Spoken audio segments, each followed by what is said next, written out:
നമുക്ക് Amazon seller account start ചെയ്യാൻ എന്തൊക്കെ ഡോക്യുമെന്റ്സ് വേണമെന്ന് നോക്കാം. അപ്പോൾ നമുക്ക് രണ്ടായിട്ട് സ്പ്ലിറ്റ് ചെയ്യാം. നമുക്ക് ഇന്ത്യയും കാനഡയും നോക്കാം. ഓൾമോസ്റ്റ് സിമിലർ ഡോക്യുമെന്റ്സ് ആണ്, പക്ഷേ ചെറിയ വേരിയേഷൻ ഉണ്ട്. കൺട്രി അനുസരിച്ചുള്ള ഒരു വ്യത്യാസമേ ഉള്ളൂ. അപ്പോൾ ഇന്ത്യയിലാണെന്നുണ്ടെങ്കിൽ നമുക്ക് GST നമ്പർ വേണം, അതുപോലെ തന്നെ നമുക്കൊരു ബാങ്ക് അക്കൗണ്ട് വേണം, പിന്നെ നമ്മുടെ പാൻ കാർഡ് വേണം. അപ്പോൾ ഇത്രയും കാര്യങ്ങളാണ് നമുക്ക് ഇന്ത്യയിൽ വേണ്ടത്. അപ്പോൾ നമ്മൾ ഇനി കാനഡയിൽ നോക്കുകയാണെന്നുണ്ടെങ്കിൽ നമുക്കൊരു ബിസിനസ് നമ്പർ വേണം. അപ്പോൾ നമ്മൾ 2-3 പേര് ചേർന്നാണ് സ്റ്റാർട്ട് ചെയ്യുന്നതെങ്കിൽ നമുക്കൊരു ബിസിനസ് നമ്പർ നമുക്ക് വേണം. അപ്പോൾ ബിസിനസ് രജിസ്റ്റർ ചെയ്യണം. നിങ്ങൾ സിംഗിൾ ആയിട്ടാണ് സ്റ്റാർട്ട് ചെയ്യുന്നതെങ്കിൽ നിങ്ങൾക്ക് സിൻ നമ്പർ വെച്ചും സ്റ്റാർട്ട് ചെയ്യാൻ പറ്റും. പക്ഷേ എപ്പോഴും നിങ്ങൾ സിംഗിൾ ആണെങ്കിലും നിങ്ങളൊരു ബിസിനസ് അക്കൗണ്ട് ക്രിയേറ്റ് ചെയ്ത് അങ്ങനെ ചെയ്യുന്നതാണ് എപ്പോഴും നല്ലത് എന്ന് ഞാൻ പറയുള്ളൂ.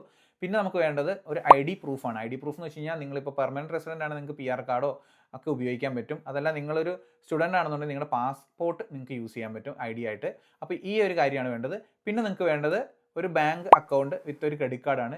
ഈ ക്രെഡിറ്റ് കാർഡ് നമ്മുടെ ആമസോണിൻ്റെ പേയ്മെൻറ്റും കാര്യങ്ങളൊക്കെ ചെയ്യാനായിട്ട് ക്രെഡിറ്റ് കാർഡ് ഡീറ്റെയിൽസ് ആണ് കൊടുക്കേണ്ടത്. അതുപോലെ തന്നെ നിങ്ങൾ ബാങ്ക് അക്കൗണ്ടിലേക്കാണ് അവിടുത്തെ പേയ്മെൻറ്റും കാര്യങ്ങളും വരിക. അപ്പോൾ ഇത്രയും കാര്യങ്ങളാണ് നമുക്ക് ഇന്ത്യയിലും കാനഡയിലും വേണ്ടി വരിക.